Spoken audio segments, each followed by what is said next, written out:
Esther had to approach the king at threat of her own life because the queen was not allowed to approach the king. The queen could only wait to be called in by the king, and if she approached the king, she could be put to death for that. But she told her uncle Mordecai, she said, Mordecai, tell all the people to fast and pray for 3 days, and I'll go before the king anyway, even if he doesn't call me. I'm going to go risk my neck like that. So they all did. All the Jews in the land prayed. Esther, she herself prayed, and on day 3, she went to the king. And she was able to approach the king. He spared her, and not only that, but he favored her, and she threw a vent, and Mordecai was ultimately saved. All the Jews were saved. Esther herself, as a Jew, was saved. And Haman was put to death on the gallows that were intended for the Jews. Very cool story, but again, day 3. Jesus himself had talked in thirds. 3 times he said he was going to die and rise. 3 times he said that. I think, well, that's kind of an interesting 3, don't you think? 3 times. And of course, one of the times was at Passover, and there were the Passover meal, which churches often know as communion today, but there's one part, and he grabs a cup, and he says to his disciples when they're having this meal, when you're together, you have this, and you remember me. It's a 3rd cup in the meal, which to this day, all the way through, that 3rd cup in Judaism symbolizes a cup of redemption. And when he died and rose, it was for redemption. It's an amazing thing. We start to see these 3s, and they tell this wonderful story, and ultimately, we see salvation and redemption in each one of these biblical precedents. Powerful, yes? So when I think of the resurrection, I start off with the very idea that even the plan for it wasn't happenstance. It was an on-purpose plan from God. And just the 3s give us a sense that the whole process of what he had to go through, there had to be something bigger going on.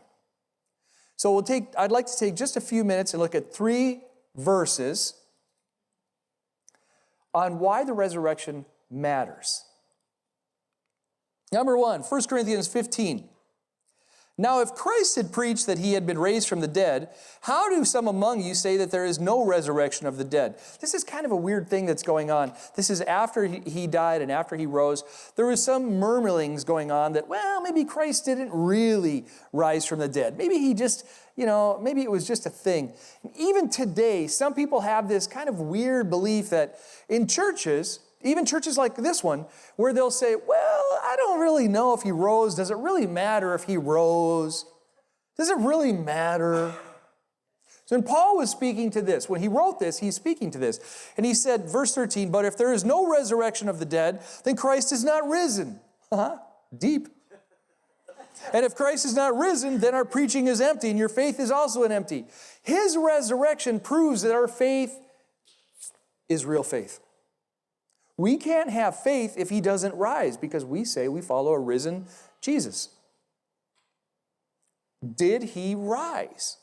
That's the basis for what we do as believers. Did he rise? How does this whole afterlife thing work out? All right, so here's some proofs of resurrection.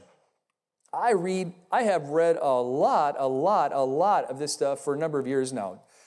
Proofs of the resurrection. And I am absolutely convinced, I was convinced before, but I'm absolutely convinced that every year that goes by, they're finding more and more proofs of his resurrection. And it's overwhelming. In fact, a lot of people who used to argue against the resurrection and proof of the resurrection have stopped. It's turned into a wasteland of former arguers against the resurrection. They may say, well, I don't believe in Jesus, but they've given up arguing that there was no resurrection. I think that's an interesting thing. It has really fallen off the debate circuit. Did he rise? There's so much proof. For example, the 2 witnesses that found the empty tomb were women. Now, what does that have to do with anything? Women would be horrible witnesses back then. They were 1/2 step above property. They weren't allowed to be witnesses in court. So if the very first witnesses were women, that could serve to discredit a false story. You would have very credible people start the rumors. Oh, I found an empty tomb. If it was fake, they would go after very credible people. They would go after people. What I mean by credible people is people who would be allowed to testify. They would go after people of some notoriety, of some renown. They wouldn't start with women who weren't even allowed to testify. If they were going to build a false story, they wouldn't pick unacceptable witnesses. Now, a true story just takes any witnesses. You know what I mean by that. Fortunately, and I've got to say this as an aside, we've come a long way. One of the great things that Jesus did when he walked the earth was reconcile and correct a lot of bad views about women. But back then, women weren't even allowed to testify. So he certainly wouldn't have used women as witnesses if it was a false story. Another thing, the tomb was empty. They never found the body. Not only was it empty, but there was a group of guards around it. And there was a big rock in front of it. I've heard different estimations of how much they thought that rock weighed. They sealed up the tomb. The estimations that I've heard, somewhere around 3,000 pounds. So it would take a group of people to sneak in at night past a Roman group of soldiers, not like 3 soldiers, but there's some estimates, I don't know, if up to 60 people. So this group would have to sneak in past these soldiers sleeping around the tomb, move a big rock at night, sneak out the body, move the rock back without disrupting any Roman soldiers. And then there's this idea, well, maybe the Roman soldiers were paid off. The problem was when the morning came and the Roman soldiers were still there, Rome had consequences for soldiers that messed up on the job. They weren't just given a written reprimand. At that point in time, Roman soldiers that messed up were executed. There was a high consequences. If they were going to take a bribe, they wouldn't have waited there in the morning. True? That empty tomb is a problem. Here's another proof of his resurrection. Some of these, when we add up the sum of these proofs, it's a powerful story. Right now, I'm just laying them out in terms of this and then this and then this. Think about them in their entirety. After the resurrection, the great revival, the great building up toward the first community of believers started in Jerusalem, the same place that Jesus was executed. Why would it be there? Why would it be at the place that executed? You would think those are the people that saw him die. That wouldn't be the group of people that would want to follow the dead man unless they saw the resurrected man. They knew he died. Do you know, let's think of somebody who's died, and let's think of the likelihood of us following them today. Elvis. If somebody said Elvis is the Messiah, we would say, no, he's dead.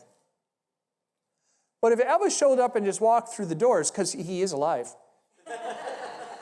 If Elvis showed up and walked through the doors, that would get our attention. Well, where Jesus was, that was where he was executed. They knew he was dead. They didn't have newspapers back then. There was no news reports, but they knew. It had gotten around. That's the place that he was. But that was also the place that the revival exploded from. Papers were found. Lots and lots of papers. Some of the papers they found from eyewitnesses were literally measured by months after the resurrection. Months.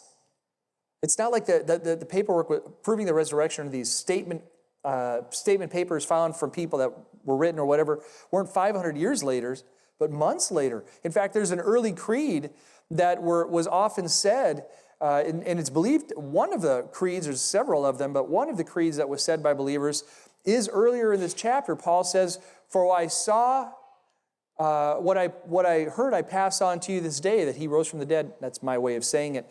But if you look, I believe it's verses 3 and 4 and 5.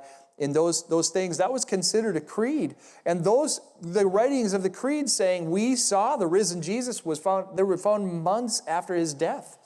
There were eyewitnesses. Lots of eyewitnesses. Eyewitnesses that were writing about it. Paul himself was an eyewitness. It's very compelling, when you see somebody risen from the dead, you want to listen to what they have to say. True? And so there's many witnesses. In fact, some of the writings call out other witnesses by name. I tell you, if I make up a fake story, I don't throw somebody else's name. I don't create this story like, oh yeah, I saw this happen. Yeah, you should check with Jeff. He'll tell you. Unless I know Jeff's in on it. But there's so many other people who have been included in this that never fought against it. In other words, they never disagreed with the story. They're called out eyewitnesses. Now, I've never worked in law enforcement, but it seems to me that's a pretty compelling case by itself. They all agreed as eyewitnesses. Nobody disagreed. And he showed up not to one or to two or to three, but to hundreds at a time. And it went on for a period of time. For 40 days, he's showing up and doing this, and doing this, and doing this, doing this, and doing this. It's amazing. He's all over the place. Proof, proof, proof, proof, proof. James and Paul, two fellas after the resurrection, they have their own experiences. Paul was killing people for standing up for Jesus. He went from killing people who were standing up for Jesus to being one to fight for Jesus. In order to go from that to that, you really have to have a specific experience, don't you? And he did. James is another one. James was not a follower of Jesus. James is a very fine name, by the way. James was the brother of Jesus. He did not become, historians as a whole believe that he did not become a follower of Jesus until after his brother died. I can tell my siblings in this room that I'm the Messiah. I can say I'm the greatest in the family. They're going to roll their eyes and they're going to say I'm crazy. And you can imagine what that is. I wonder what James thought when Jesus said, no, I'm the one. You know, I'm being a little light when I say this, but you understand my point. As brothers, how did James hear his brother Jesus? Something happened after Jesus rose that made James at that point go, oh, he was the one. Like my siblings, at some point they'll go, Jim was better looking. Did you get the idea, yeah? James and Paul were on one side of the fence until after the resurrection, and they came to the other side. And there are two very strong stories why they would be against Jesus. They came to him. The explosion of the first community, and I don't mean in Jerusalem, I mean beyond and beyond, into other cities, other countries, and beyond. Clearly a lot of stuff happened. So in Jerusalem, the first disciples, the first believers, they start to follow Jesus, and they start to see these things. They start to see the risen Jesus. They see the miracles that he does after he rose, and they start to take the stories out. And they go out and they say, guess what we saw, guess what we saw, guess what we saw. And they do other things. The Lord uses them to heal people in places like Corinth, like this that we're reading from, in places like Ephesus, Philippi. And they're involved in healing. They're involved in other things, and they're proving the risen Jesus. And then the changed lives. This is one of the greatest testimonies of the risen Jesus. The changed lives. People that come to follow Jesus, things change inside of them. Nobody tells them to change. They just change inside. You give your life to the Lord, and any of you have given your life to following the Lord, you do. You know your inside starts to change. You start to view things differently. You're like, oh man. You realize that your identity itself starts to change. You don't worry so much about what other people think you. Now you start to think about what he thinks. And what he thinks of you is much better than what other people think of you. There's so much proof. There's written accounts from people who weren't even believers of that time. Josephus is one. He talks about it. There's not a believer. He's an interesting guy, Josephus. But he writes about it. Some other people later, quite known to be religious, but they're of that time or just after. And they're alive with people who were alive at that time. So in other words, they were maybe not walking the earth when Jesus died and rose, but they were born at a time to have known older people who were walking the earth. And the older people are saying, you gotta. Tacitus, not very good at some of these Roman names, you know. Clement, Polycarp are a few of those people. You know, it must have been an amazing thing. It wasn't just the 12 disciples. Well, I'll show you. Let's just look at this verse. In the evening of the first day of the week, the disciples were gathered together with the doors locked because of their fear of the Jews. Jesus has been crucified at this point. He is dead. Then Jesus came and stood among them and said, peace to you. He's arisen. They were locked in a room, afraid of the Jews. That's one setting. After Jesus is done and he spends his time with them, those 40 days, and he travels, he says, go tell everybody about me, and they do.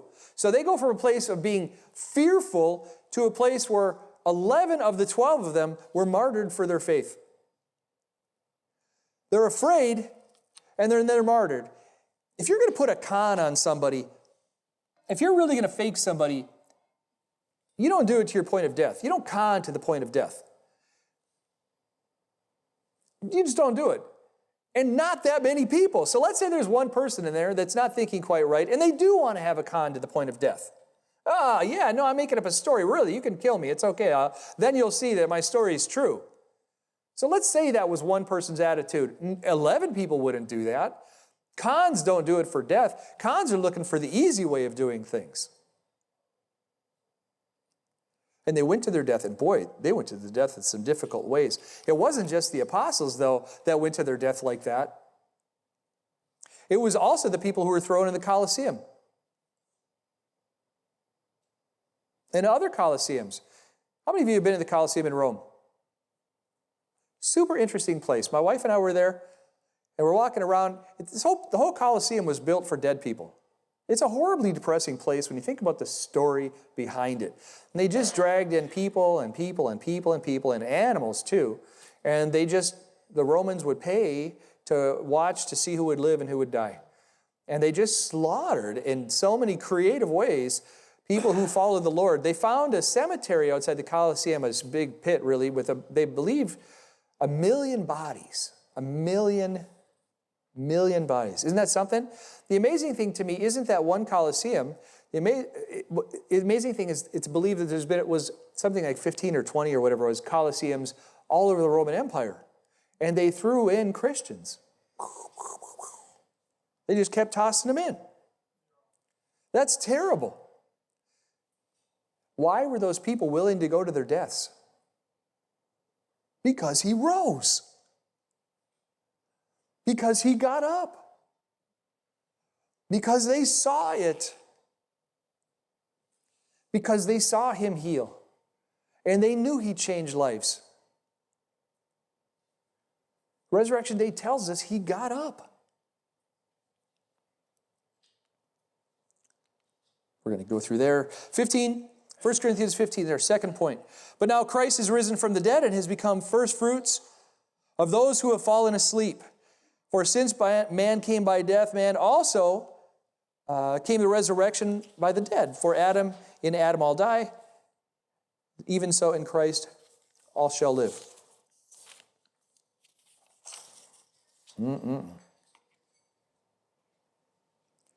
Because he died, we can rise. If he wouldn't have died, he wouldn't have rose. Now, in Judaism, this is a very cool day that he was risen. We know he died on Passover. We know he was in the tomb on the day of unleavened bread, for the time of unleavened bread. And we know he rose on a holiday, a very biblical, God-directed holiday called Feast of Firstfruits. And what would go on with the Feast of Firstfruits, before Jesus, the Israelites, God told them, when you go into the land and the first produce comes from the land, the first of that season, you take a slice of it. This was the time of barley, by the way. So you chop off some barley, the first stuff in your field. You chop it off, and you bring the first of that barley that you're going to harvest, and you bring it to the temple, and then you have the priest wave it, and they wave it to acknowledge it's from the Lord. And that first bit of barley sacrifice will make all the rest of your crops acceptable. And he rose on that day. He is the first fruits of the dead. Because he rose, now all the rest of us can rise as we give our lives to the Lord and follow him. And that precedent of first fruits, and he used such a wonderful illustration because at the time, the Jews understood the illustration. And they knew that Jesus, by rising on first fruits, they knew what that meant. By him rising on first fruits, he became our first fruit for us to get up from the dead. That's powerful. And finally, Therefore, my beloved brethren, be steadfast, immovable, always abounding in the work of the Lord, knowing that your labor is not in vain in the Lord. So it's a weird thing, you know? Any of us getting older every day? The older I get, I look back and I'm like, man, I've got parts of my life that were just kind of wasted segments. You know what I'm talking about? And then as I think about it, I think I have days of my life that are wasted days. And then I'll have hours of my life. I was watching YouTube a while ago, and I don't pay for the ad-free stuff, so I watch all the ads, 5 seconds, and then I hit skip. 10 seconds, and I hit skip. Anybody know what I'm talking about? As I was watching YouTube, it dawned on me, I'm never going to get these 5 seconds back. I'm never going to get the 10 seconds back. And I thought, I wonder how much of my life I've wasted just watching ads to get to the next YouTube video. Poof, just gone. But my life isn't in vain in the Lord. Everything I do in my life, He can use for good. Here I'm talking the story about these ads, and able to say, look, God will use me talking about ads for His good, His glory. It's not in vain. If I don't know the Lord, I'm just building stuff in life. I'm just doing stuff in life. But as I know the Lord, as you know the Lord, and we follow the Lord, suddenly our life has a very different meaning, and nothing is in vain because we know the Lord we follow is risen. He's taken the very worst that the world has to offer, death, and He made it very good. It's not so intimidating to face life knowing that there's a resurrection side, and it's very nice to navigate life knowing that our work is not in vain for the Lord. It matters. It matters. Isn't that cool?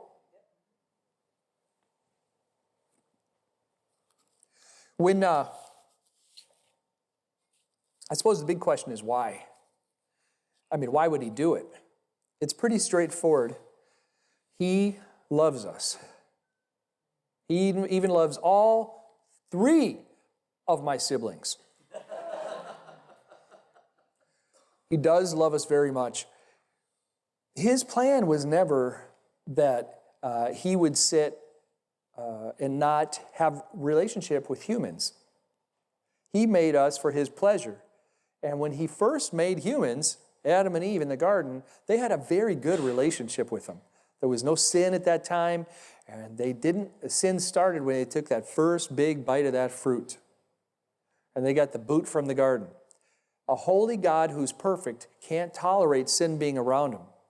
So there's always been a process. Ever since that time, God has come back time and time and time again to establish a way for people to come and find a very holy God.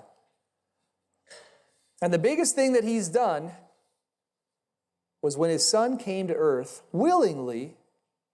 The scriptures are very clear. He willingly came and He willingly went to the cross to shed His blood, because that's the price for us to go before a holy God, the shedding of blood. The Old Testament, they would use lambs. The New Testament, Jesus became our lamb. And He shed His blood for us so we could have a good relationship with God. Sometimes I think humans, we kind of make things too complicated, And there's a lot of beliefs out there that we've got to do X, Y, Z, and A, B, and C, and then 1, 2, 3, and some of this and some of that. You got to be like all these things, and then God will decide if you're good enough. And all we have to do is agree and follow the Lord. Give our life to the Lord. Agree that, yes, we recognize He is the one who came and died and rose from the dead. And yes, I will follow Him, and then we follow Him. That's what we have to do. It's really not that hard. I want to give you a sense of this. The scripture, there's an infamous story where Jesus goes to the temple, because remember, at the time there were no churches. He goes to the temple, and He sits outside the temple, and He makes a whip. He puts it together. He assembles His whip. There was somebody I was watching on TV a long time ago who wanted to figure out how long it took Jesus to make a whip. So he made a whip, and it took him about an hour. Now, I don't know if that was really how long it took Jesus or not. Maybe he'd made a bunch of whips in the past. I don't know. He was an experienced whip manufacturer. But the point is, it took him some time out there. And he had to make this whip, and he had to figure out, and in my mind, I picture him brooding, because he's making a whip. He is not happy. And when he's done making his whip, he gets up and he goes into the temple and he goes all man on him. He's flipping over tables, cracking the whip. Get out, you're making the temple for the wrong thing. You're doing the wrong things in the temple. You're robbers. And he's turning tables of money changers and people who are selling animals for sacrifice. Remember, Jews had to have, at that time, they had to bring an animal for sacrifice, and they had to do it. And so these people at the temple would sell it for outrageous fees. So if somebody was traveling from a long way and they didn't have the right animal with them, and maybe they couldn't afford an animal, they didn't have the right fields, and they needed to buy an animal, they had to pay some outrageous fee. These money changers actually made it very difficult for them to please God. It wasn't just about a profit center. It was making it difficult, making it hard for people to go before the Lord. Or what about the money changers themselves? It was a half shekel. They had to get a half shekel in order to go into the temple. The half shekel wasn't very much money. In fact, the coin itself was quite a small coin. But if you're traveling from another country, they didn't have centralized currency back then in the same way. And if you're traveling from another region, you might not have a half shekel. In fact, half shekels were just specific to that little spot in Jerusalem. So they would travel from outside to Jerusalem to go to the temple to do their religious duty before God. And in order to get a half shekel, they might have to spend their version of $10,000 or $5,000 or $1,000 to buy a half the shekel coin so they could go inside the temple. Currency fees, money changers. And that cost made it hard for some people to even get in the temple to do their religious duties before God that God himself had required. Do you know, sometimes there are people in churches that make so many rules about how to follow God, it's impossible to follow God with the rules. The church has actually stopped people from following God because they slap so many rules on there. Do you know what it takes to follow God? We confess with our mouth that Jesus was one, that he's the one who came and died for us, that he gave his life for us. He rose from the dead because we believe he rose from the dead. And then we start to follow. We do what the Bible says. We get involved in a local congregation. We care for one another. We become students of the Word. We build community together. There you go. We're already following him. Isn't it a bummer when churches make things so hard? This is the last bit I'm going to say here. I just want to share a story, and our musicians are going to come out. We're going to have one more song after this. When I was a boy, I was standing in a pier. My parents, we lived in Florida at the time, and we were doing night fishing, and we're on this pier at night, and there's big lights that are, on the dock, and the water looks black and dark around the dock. You can kind of picture the look. And I'm standing there, and I've got a fishing rod in my hat. My dad's just given me his Budweiser tin can hat. Back then, you could get these beer cans, or soda, you could do anything, but you could cut the metal out, and people with yarn would sew it together and make this crazy looking. Anyway, picture me standing there with this Budweiser fishing hat on at night. I don't know. With my fishing rod. And I back up a little bit, and my foot caught on the fishing rod, and I flew off the dock into the ocean. It was a traumatic moment in my life. You believe that? Yeah. It was. I have vivid memories. I had them at that time, and I've had them ever since. If I think back, I can describe it really well. I mean, it's like you fall in the ocean in the middle of the nighttime. You see how it goes. You remember things. So what I remember was going back and hitting the water. I lost the Budweiser hat. I lost my fishing rod. My dad wasn't mad about the hat, and I was very upset. It was my very own fishing rod as a little kid, so that was a big deal. But I lost those things, and I remember sinking. My eyes are closed, and at the top of the water, my eyes are open. At the top of the water, I can see gray, and I see these shapes, which I know are fish. I don't know what they are, but I know there's fish. And it's becoming darker and darker. And it's dark. And I start to go back up. And just as I'm starting to go back up, and it's a little bit lighter, I see a massive blob going past me. So I'm going up, and the blob is now coming up, and it bumps me up. Now, the blob is my dad. He had gone in after that hat. So he gets me. My dad jumped in after me. How many of you think I'm going to remember that story forever? When you got somebody that jumps in the ocean for you, you remember it. What about somebody that dies on a cross for you? And then he gets off of the cross and he comes up from the undead. Do you remember that? The resurrection day, remember what he did. So the musicians are going to come out in a minute and they're going to play a song. We have one more chance to sing to him, to say thank you on resurrection day. Some people may clap, some people may raise their hands. By the way, come on out, team. If you see people raising their hands, it started right after he rose. It's not something that we invented. It's not a 20th century, a 21st century tradition to have people put their hands up. That was a sign that they followed the way. They followed the risen one. So they would make this sign. We've got it in architectural finds. It's on jewelry people have found that men and women wore it. The sign of the cross. People would say, because look, my Messiah, my Savior is not on the cross anymore. So we're going to sing a song, and just one song to enjoy and go before the Lord. He likes when we sing. The scriptures say that. We remember what he did for us. Then I'm going to come back and close the service. And when I do, I'm going to make a very brief invitation to you. If you have never, ever given your life to the Lord, I'm going to tell you what to do. Sound good?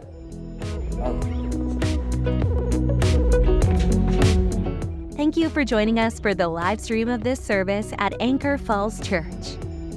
We hope you were blessed and encouraged by the message. We invite you to join us in person in Menominee Falls on Menominee Avenue next Sunday at 10 a.m. For more information about our church and upcoming events, please visit our website at anchorfalls.org. We look forward to meeting you soon and pray you have a blessed week.